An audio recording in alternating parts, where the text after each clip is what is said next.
Sráid a raibh bhí mar ar léonta sira ag timáid th anad agus tháinig mar Scairdeitleáin sa spéir ag dul chana tapig agus bhí siad Ghorma agus dairigh sé orainn sin iad na hAingil Ghorma agus baid.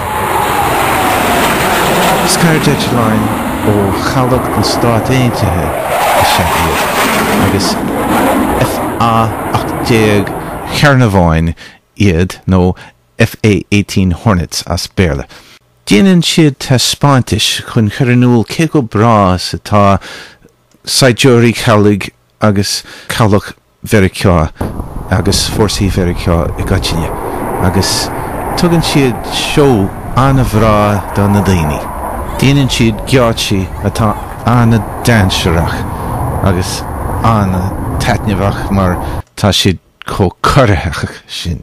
Etlíonn siad go tlúil ina chéile agus uaireanta banas ceann agus rudaí mar sin go chana tapig ar fad.